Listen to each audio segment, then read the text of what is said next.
कमजोरी है दोस्तों, सभी भाषण देना चाहते हैं, सभी मंच पे विराजमान होना चाहते हैं। जब कुछ करने की बात होती है और जब गोली सामने होती है, मैं आपको एक छोटी सी घटना बताऊंगा।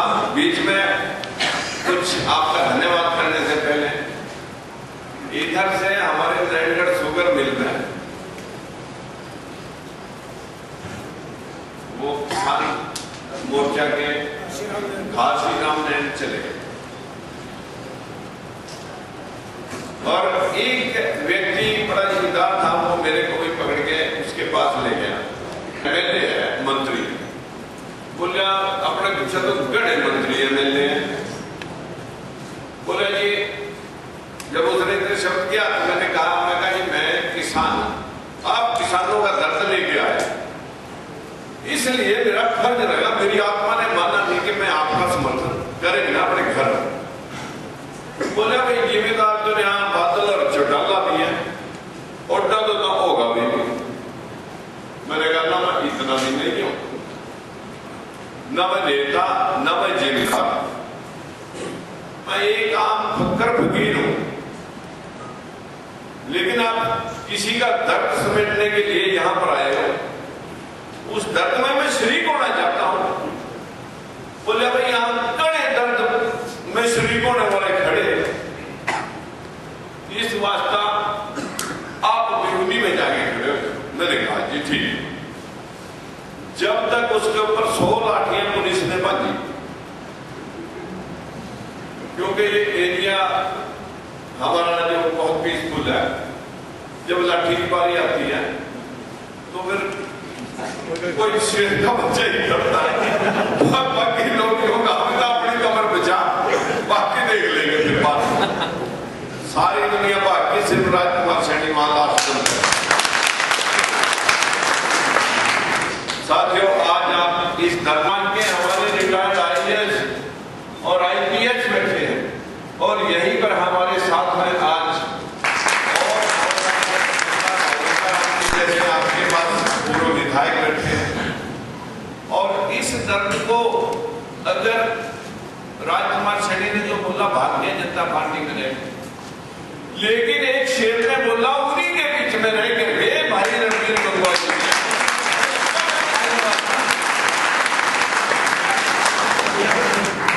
जी, दोस्तों, हम एक चीज ठान लेते कि आज हमारे पास इतने लोग ये इस दर्द को लोगों के साथ जुड़। साथियों, आज 14 अप्रैल को बाबा साहब के जन्म दिवस में हम आज सारे इकट्ठे हुए, जहां से आरक्षण की आवाज ये मुबारकबाद मैं आपको देता हूं। आज हमारे साथ में भाई जोगी राम जी ने ये हमारे को एक आईआईटी में जहां पर ये कह के इसको क्लोज कर दिया जाता था, हमारे को रिजर्वेशन में कहां घाटा लगा, कहां नुकसान हुआ, अगर मैं इसके ऊपर जाऊंगा तो 1952 से लेकर के एक दिन का हिसाब 1990 तक, जब 7 अगस्त 1990 आया तब से लेकर के 1953 से काका कालीन का रिपोर्ट, चाहे निखारी योग, नियमन आयोग, चाहे वो जो है ना बीपी मंडल आयोग, और चाहे वो जो है ना जितने भी आयोग बने, वो सारे आयोगों का वर्णन किसने क्या क्या लिखा इस बैकवर्ड के पक्ष में, अगर मैं उसको सारे का वृत्तांत करूं तो आपको कम से कम 2-2.5 घंटे लगे। लेकिन मैं निचोड़ की बात आपके सामने करना चाह रहा हूं कि इस मुहिम को दिल्ली के अंदर जब आईआईटी और आईआईएम के लिए संघर्ष हो रहा था, तो पीसी पतंजलि जी हमारे साथ उस बहुत सारे पीसी पतंजलि ये हमारे वाइस चांसलर रहे हैं यूनिवर्सिटी के, करने के लिए आज हम इकट्ठे हुए।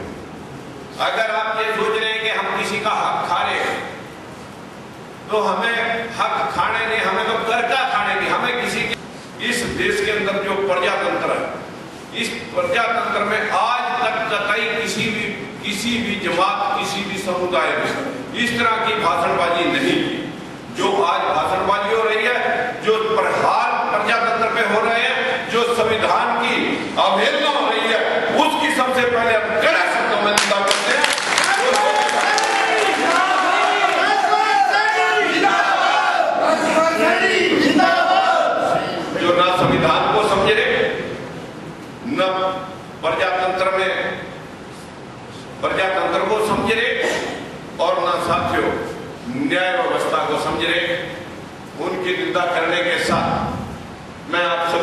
अपील करना चाहता हूं। मैं एक 10 जिस तरह कहते हैं ना दसवंध निकालना, दसवंध निकालने के लिए हम भगवान से दुआ करते हैं कि हे भगवान, मैं आपके हिस्से का 10वां हिस्सा निकाल रहा हूं, मेरे को सदगति देना।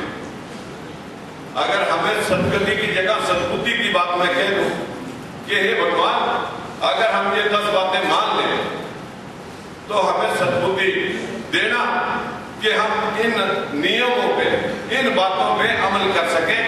और इस अमल के लिए सबसे पहले आप बाबा साहब को ही नमन करें जो आज रिजर्वेशन उन लोगों के लिए दिया। हम बहुत बहुत नमन करते हैं उस महापुरुष को जिसने ये हमें अधिकार दिया। दूसरी बात, उन्होंने कहा था शिक्षित बनो, संघर्ष करो, और नीचे कोई सुनने वाला श्रोता ना होगा। क्या संभव हो जाएगा कि कोई आपकी बात को सुनेगा?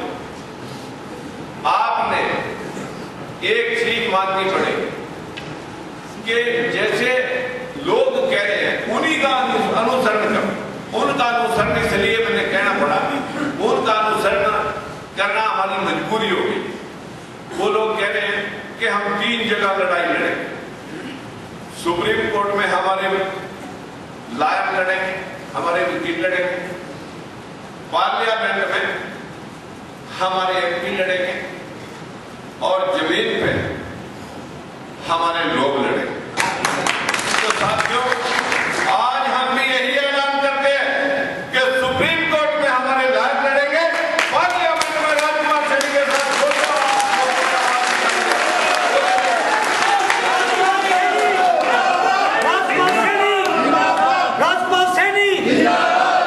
एक नारा,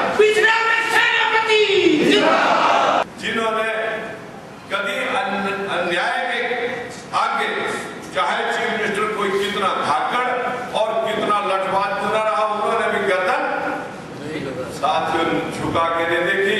भाई निर्मल सिंह जी का भी नाम उन्हीं होगा, नाम का भी एक जरा जोरदार ताली लगाएं। साथियों, आज इस मुहिम के लिए आप नॉट ओनली ओबीसी, इस जाति के खिलाफ पूरी 35 बिरादरी आज आपके साथ खड़ी। आप किसी से पूछ करके देखिए,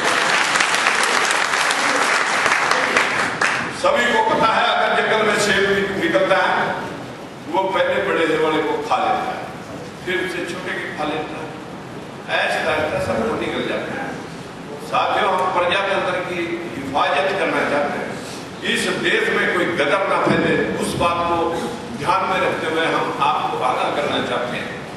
इस देश में वो सिस्टम ना बढ़ जाए कि लाठी के साथ जैसे पहले सियासत चलती थी, डंडे के जोर पर पहले जैसे राजे महाराजे बंदूक और तोपखानों के बल के ऊपर अपनी बात मनवाते थे, कहीं वो सिस्टम ना आ जाए। इसलिए हम सभी को आगाह करना चाहते हैं, अगर आपकी आत्मा है तो सामने आइए, उन लोगों के सामने आकर के बात कीजिए। आइए जरा हम भी 2-2 हाथ करने के लिए आपके सामने खड़े हैं।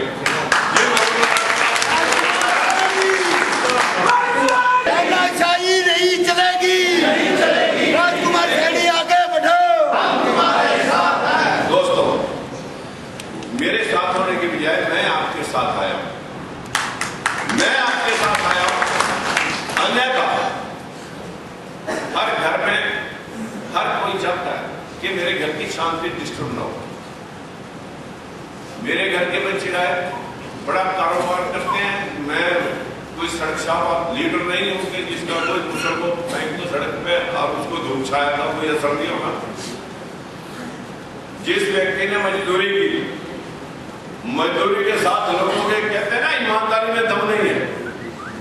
2-2 सरकारों के साथ इनके बसीलाल जी के साथ उसकी भरी सरकार में मंत्री को छोड़ करके अलग खड़े हुए आपके पीछे। सरकार में मंत्री रहा, उसके बाद ये कह दिया था कि भीख मांगने टिकट हमने तेरे को किंग बनाया। अगर हम आपसे आज भीख मांग करके टिकट लें, ये मेरी आत्मा कबूल नहीं करती। अगर आप बुलाएंगे तो मैं टिकट लेकर के लड़ूंगा, अन्यथा मैं जिसको किंग बना रहा हूं उसके दरबार पर भीख मांग के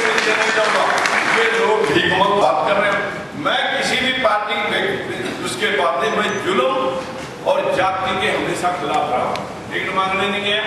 आज भी आपके बीच में एक पंची की दौड़ से स्टार्ट की, सरपंच लोग पंच बनाया तो लोगों ने सरपंच बना दिया, सरपंची लोगों को अच्छी लगी, लोगों ने ब्लॉक समिति सदस्य बना दिया, उसमें लोगों को अच्छा लगा तो जिला परिषद सदस्य बना दिया, और जिला परिषद के दायरे में लोगों को अच्छा लगा तो आज उठाने से कभी आपने मैंने चूक की नहीं, और गर्दन झुका करके मैं साथियों इंसान के आगे गर्दन झुका सकता हूं, शैतान के आगे कभी मैंने गर्दन झुका। दूसरे नंबर पर आप कोई अच्छा काम करते हैं, हमारे अच्छा काम करने वाले ये ओबीसी के हमारे बहुत सारे वकील और बहुत सारे सपोर्ट करने वाले हैं, इनके सम्मान को यदा कदा पूछ लें कि भाई आप हमारी लड़ाई लड़ रहे हो, हमारे लिए आपकी क्या क्या अपेक्षा है, हम आपके लिए क्या कर सकते हैं, इतना ही बहुत है इनके लिए। कभी 10 रुपए वकालत में जरूरत पड़ती है खर्चे की, तो ये खर्चा भी इनको कहीं से न कहीं से मैनेज करना पड़ता है, इनकी सहयोग की जरूरत है। मैं तीसरी बात आपके सामने करना चाहूंगा, आज 3 तरह की कमेटियों का गठन कर रहे हैं इस लड़ाई में जरूरत पड़े। एक कमेटी जो चिंतक लोग हैं, जिसको थिंक टैंक बोलते हैं, उस थिंक टैंक के कुछ मेंबर होते हैं, एक कमेटी। दूसरी कमेटी किसी भी काम को करने के लिए पर्ची काटनी नहीं पड़ेगी, वो लोग जो फाइनेंस की कमेटी के होंगे वो मैनेज करेंगे, खुद करें या करवाएं, लेकिन उसका कोष, पिछड़ा वर्ग कोष जो हमें जरूरत पड़ेगी। अभी तो आपका भाई जैसे भी चल रहा, पिछले 8 साल से कोई मेरे पास पर्ची छपी हुई नहीं है, जैसे मेरे से उठता है मैं वैसे करता रहता हूं। जो भाई हमारे दूसरे संगठन चला रहे हैं मैं उनसे भी अपील करूंगा, क्योंकि हमारे समाज, बैकवर्ड समाज ज्यादा पर्ची से डरते हैं, और वो भी पर्चियों को थोड़ा, अब जितने संगठन, कोई संघ चला रहा है, कोई कबीरा वर्ग, कोई कमेटी चला रहा है, कोई कैसे, कई बहुत सारे चल रहे हैं, उन सारे से मक्खी की तरह 1 मिनट में ये लोग प्रेशर से निकलवा सकते हैं, ऐसा ये मंसूबा लेकर के चल रहे हैं। लेकिन मैं स्पष्ट कर दूं आपको, अगर राजकुमार सैनी को आंच आई तो पूरे हिंदुस्तान के बैकवर्ड समाज को आंच होगी, वो मेरी आंच थोड़ा होगी, वो आपकी आंच। मैं आपको यह स्पष्ट कर दूं, मैं इस कोप से ना मैं पहले चिंता में था और ना आज चिंता में, क्योंकि मैं तो पहले मंत्री होते हुए छोड़ा हुआ, आज तो मैं हूं भी कुछ। मैं आपके दर्द के लिए, हर सैक्रिफाइस और कुर्बानी के लिए तैयार हूं, लेकिन आपसे एक वायदा चाहता हूं दोस्तों, अगर आप उस वायदे के ऊपर मेरा समर्थन इसलिए कर देंगे कि सभी एमपी नहीं बनते, जो लोग काम करते हैं उनको कोई किंग बना दे, वो एक बहुत किस्मत ऊपर वाले की दया दृष्टि होती है, लेकिन किंग मेकर की भूमिका कम नहीं होती। अगर किंग मेकर होते हैं और आंखों वाला किंग बन जाए, जिसे पहचान रहे कि हम लोगों ने क्या क्या किया, अगर वो किंग उनको फिर किंग से महाकिंग बना सकता है, लेकिन एक बात, उनकी ताकत उसके बीच में समायोजित होनी चाहिए। मैं इसके लिए आपसे एक वायदा चाहता हूं, वायदा करोगे?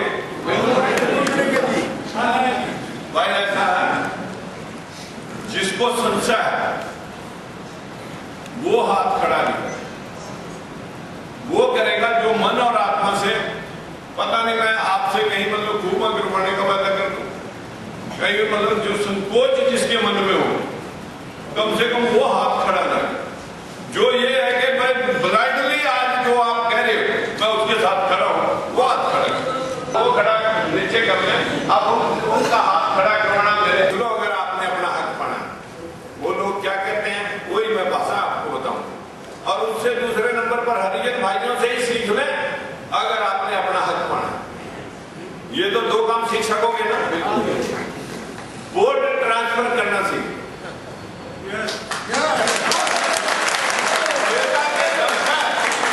नेता के दम पे वोट ट्रांसफर करना जिस दिन आप सीख लोगे, मैं आपको धर्म से कह सकता हूं कि आप हक देने वाले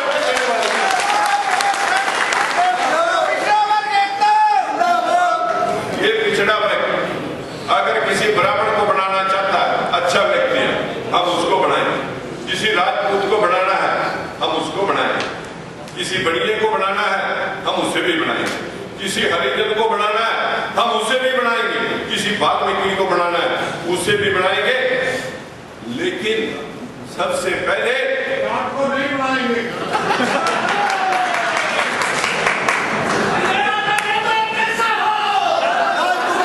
25% राजकुमार सैनी का समर्थन करते हैं कि आपको ये स्पष्ट कर दूं दोस्तों, अगर वो लोग हमारे साथ आएंगे तो हम उनको भी बनाएंगे। लेकिन जो लोग लट के दम पर प्रजातंत्र को समेटना चाहते हैं, उनके साथ साथियों हम दो हाथ लड़ाएंगे।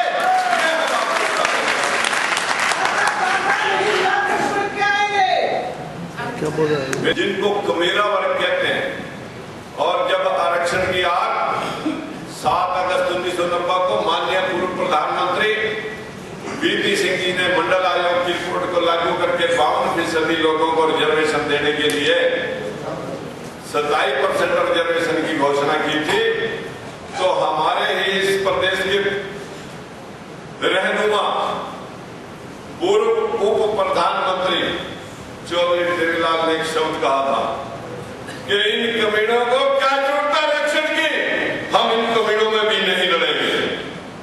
दोस्तों, आपके सामने ये शब्द आए थे। कमीनों का मतलब होता है कामगार, लेकिन कामगार हम प्यार में हमें कोई कमीन कहते हैं, हम बर्दाश्त कर लेते हैं, लेकिन वैसे कमीन कहकर दिखाइए, हम उसको औकात में दिखा देते हैं। दोस्तों, आज वो लोग किस ढंग से भाई रिजर्वेशन की बात कर रहे हैं, सारे बस अड्डे, सारी ये बस्तियां, सारे जो है सब जल गए थे, आरक्षण नहीं होना चाहिए। हम कहते हैं नहीं होना चाहिए आरक्षण, आरक्षण दे दो को, हमें नहीं चाहिए। राजकुमार सैनी को कोई आरक्षण नहीं मिलता। किस किस को नहीं मिलता? यहाँ आधे से ज्यादा लोग हमारे नेता पर बैठे हैं जिनको आरक्षण नहीं मिलता होना चाहिए। आरक्षण किन्हें चाहिए? कमजोर, गरीब, लाचार। हम कहते हैं कौन सी बिरादरी में भाई लाचार और कमजोर नहीं? हर बिरादरी में लाचार और कमजोर सबको आरक्षण दीजिए। लेकिन कहीं ऐसा ना हो कि जिनकी लाठी उनकी भैंस हो जाए। जो आज रेलवे ट्रैक रोकने की बात कर रहे हैं, कहीं कल उनके हाथ में जैसे पीछे सत्ता थी, 40% लोग साथियों एक क्लास कम से क्लास 4 तक अगर आप आरटीआई निकलवाएंगे तो आपको पता लग जाएगा हमारे भाई आरटीआई ले रहे हैं, वो 46% की आरटीआई लेगी समुदाय के लोगों की ले रहे हैं जो क्लास 1 से क्लास 4 तक लगे हुए हैं। तो उस बात को हम ये कह के यहां क्लोज करना चाहते हैं कि अगर उनको घाटा लगा हुआ है तो उसको, उनके घाटे को सबसे पहले पूरा करें। अगर कहीं उन्होंने हमारे को घाटा दे रखा है तो उनके लोगों को, फालतू लोगों को चलता करें। इसलिए वो समझेगा कि हमने 14 साल की जाति आधारित जनगणना होनी चाहिए। गणना इस मंच से ऐलान करता हूं कि अगले सेंसस में जातिगत गणना होकर के सभी को, सभी के हक काट दिया जाए। अगर किसी ने फालतू ले रखा तो उसको निकाल दिया जाए, अगर किसी को घाटा लग रहा है तो उसको पूरा किया जाए। ये ऐलान करते हैं दोस्तों। मैं ज्यादा कुछ न कहेंगे, नॉलेज निकालने का करेंगे। जितने भी डिपार्टमेंट, चाहे वो कूड़ा उठाने से लेकर के स्टार्ट करें, जितने भी डिपार्टमेंट क्लास 1 से लेकर के क्लास 4 तक जो 27% आरक्षण से नीचे 2.5% रिजर्वेशन ऐसी क्लास की है, उसका सबको पता है कि इस हक में से एक आदमी भी कोई एक व्यक्ति का हक छीन नहीं सकता। लेकिन इस 27% के साथ क्या हुआ, उसी की गणना करने के लिए एक आरटीआई लगानी पड़ेगी सभी डिपार्टमेंट को। उस आरटीआई लगाने के लिए हमें 20-21 आदमियों के 20-21 की बजाय भी अगर हम इसमें 51 मेंबर कर लेंगे तो 51, चाहे कारपोरेशन है और चाहे कोई डिपार्टमेंट है, विभिन्न डिपार्टमेंट वेरियस कारपोरेशन के अंदर हम ये सब की सब आरटीआई निकाल करके